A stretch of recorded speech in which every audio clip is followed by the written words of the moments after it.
Hello everybody, welcome back. It's me, Salvatore Anzalone. Then we got Mr. Dave here, Schroer, the rower, trying to fix that chesticle for him. Because as many of you have these issues as well. A lot of typical bodybuilders who have humongous titties over here, they run into the issue of having a lot of shoulder pain, a lot of shoulder impingement problems. Maybe the shoulder's too far anterior into the actual socket, and you can feel this right off the bat. It's really far forward. He said it feels better on back day. That makes sense. You're using those posterior chain muscles in the back here to pull that humeral head back into the socket. So if you think about it, go ahead and look up an anatomy chart and look at how much muscle is in this actual front area here, as opposed to all the little muscles that attach to the humerus that keep it back into the socket. It's so overpowering. So if we don't create this actual lengthening of the tissues in the front, we're gonna have a lot of problems with that humeral head being pulled forward in the socket, and that messes up everything, okay? Because you can imagine when you come down to bench press and the capsule in the back is so tight that it has nowhere to go, it's gonna come forward. And you start impinging everything, there's nerves in there, you start to feel a lot of pain, you know, the biceps tendon gets irritated, everything just gets really inflamed. You don't necessarily have to go in there and be like, I'm gonna work on this particular muscle. Just know that, hey, this causes me pain right here. Like you can feel his anterior deltoid. He's like, oh, fuck you.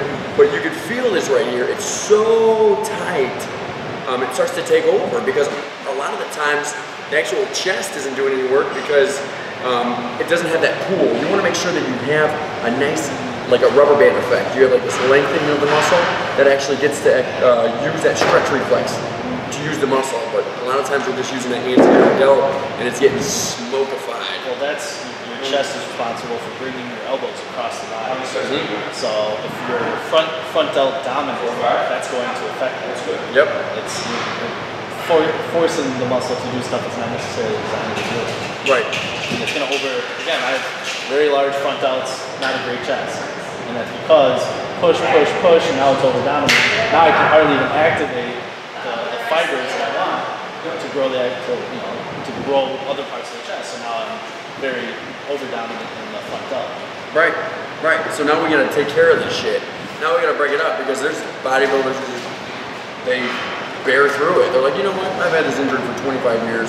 I think I'll just stick it out a couple more years. You know, put some Bengay on it, take some Tylenol. No, just fix it. Fix the problem. Do some yoga. No. So what we're gonna do? We're going to use tools. We're going to show you how to actually utilize tools to break this all up. But you can get a massage therapist to get in here. This is the tightest chest I've ever felt in my entire life. It literally feels like a bulletproof vest. Ooh, buddy, how's that feel? So there's obviously manual techniques that we can use, you know, stripping the muscle, lengthening it, things like that. But everything is so shortened in his chest, it's bringing everything forward. So it's going to cause a lot of pain.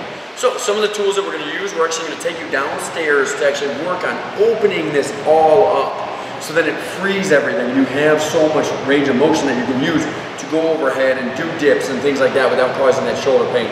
So some of the tools that we're going to use today, we're going to use Supernova, we're going to use actual Battle Star, we're going to use barbells, we're just going to get crazy with it.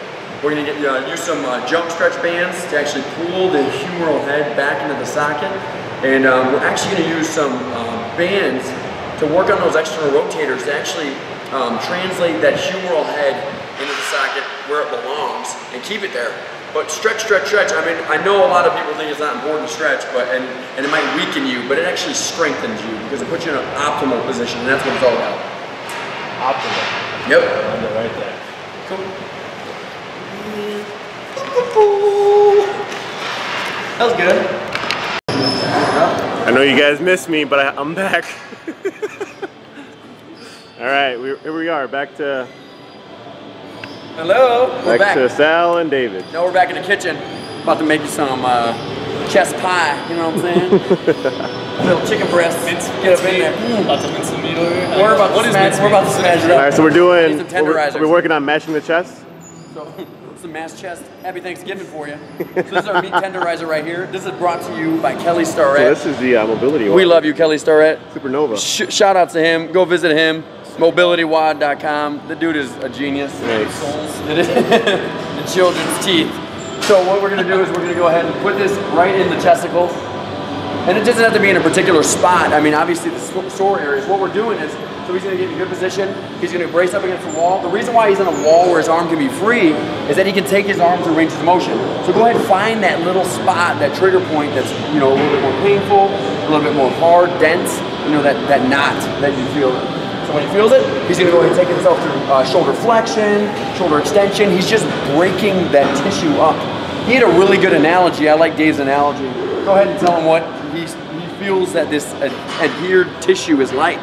Well, it's basically like going to get a brand new paintbrush from the store. You know, the bristles are all nice, free flowing, and generally when you go and do a paint job, the bristles all kind of clump together, and if you don't rinse that out, if you don't take care of it, if you don't maintain your paintbrush, it's not going to be able to be used very long, and it's going to be basically unusable. And so that's where, you know, a little bit of maintenance along the way is going to help in terms of multi-tissue, healthy fascia. Okay, they're not. People are gonna listen. People aren't even listening right now. They're listening. Look at Saul. They're looking at Saul with his perfect form on. It's perfect. Whatever the hell that was. It's perfect. I love the analogy.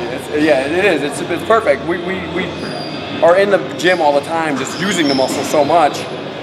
We inflame it. People don't realize when you're in the gym, you're actually breaking down muscle tissue. And the actual process of healing, you need to make sure it's still constantly stretched out. You want to make sure that the tissues are still supple. You want to make sure that the sliding surfaces are restored. And that's what we're doing here. We're taking years and years and years of abuse and just breaking it all up now. And this is going to happen overnight, so you got to stick with this. So now that we broke it all up, we're going to go ahead and show you another variation of how to do this as well. So this right here is a Supernova. You can also use like a kettlebell, dumbbell, get it in there. Use like a little tennis ball if this is too painful for you.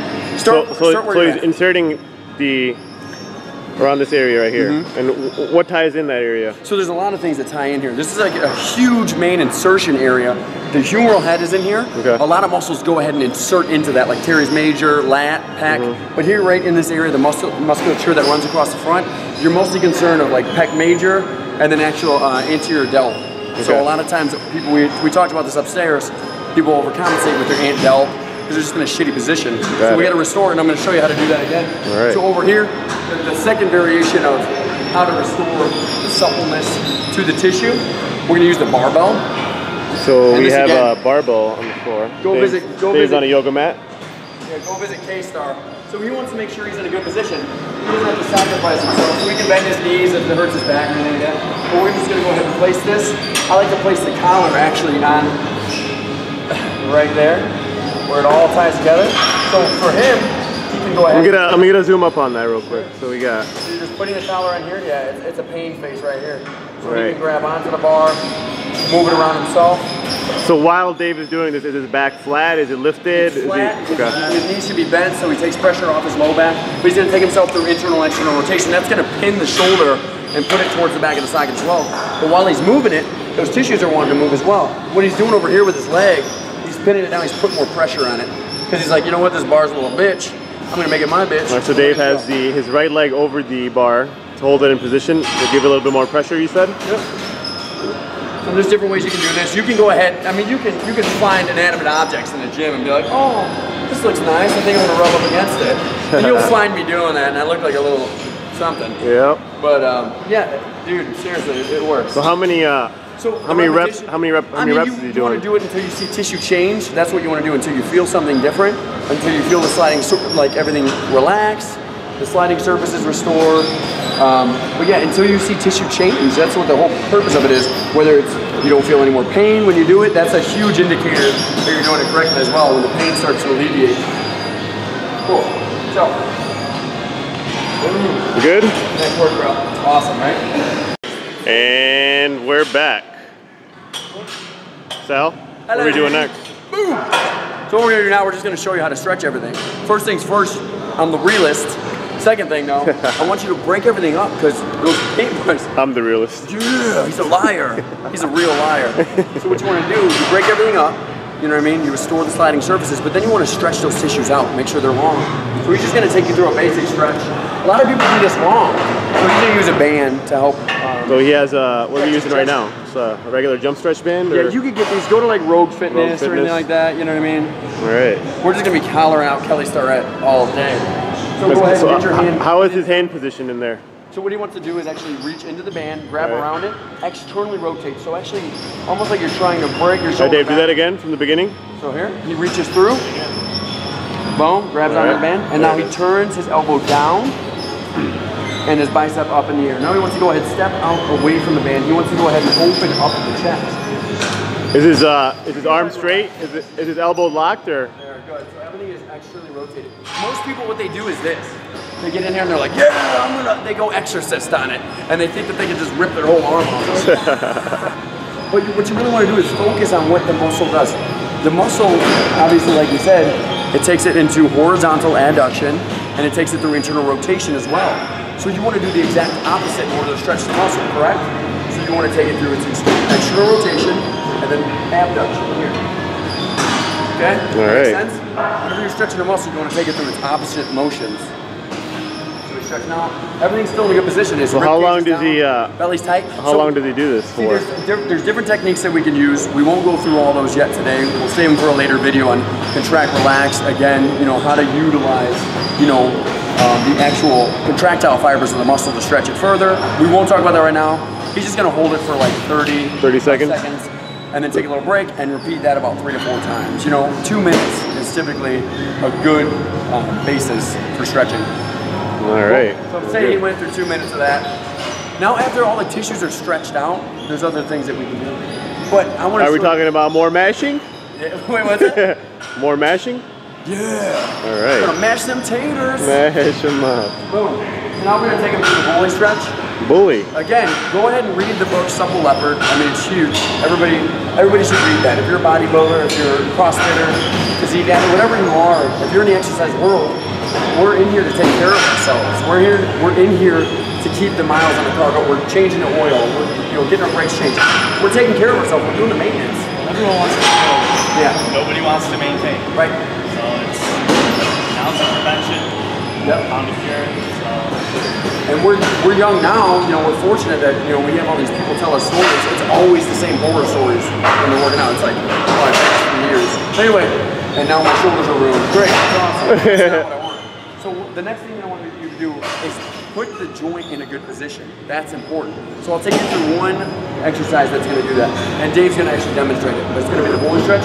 So what he's going to do, he's going to pass his arm through the band up until right under in the armpit area. Good. He's not going to pass the shoulder. He's going to take it right distal to the actual joint space.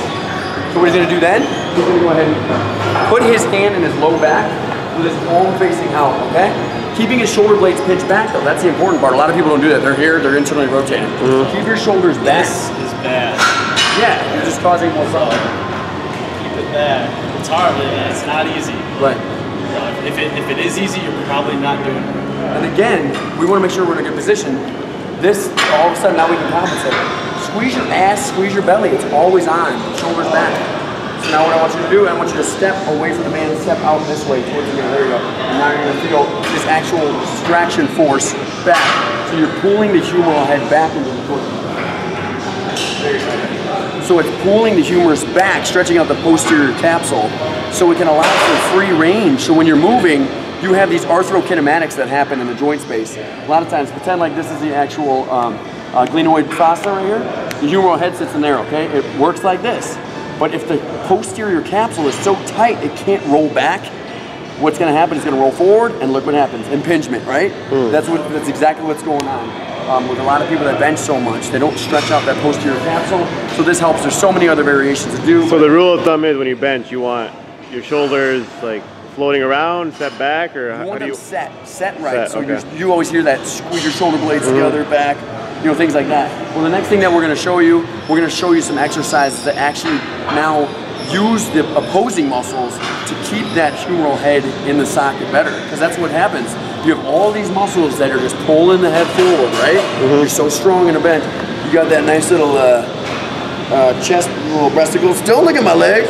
They're all ashy. No. But what happens is we want to develop our chest. You know what I mean? We're bodybuilders, we're powerlifters, whatever. We're all so focused on our chest. And then our back, we're focused on traps. we're missing the little muscles. We're always missing the external rotators and things like that. So the next thing that we're gonna do, I'm gonna show you how to use different elastic bands and things like that to work those external rotators to keep that shoulder in a good position.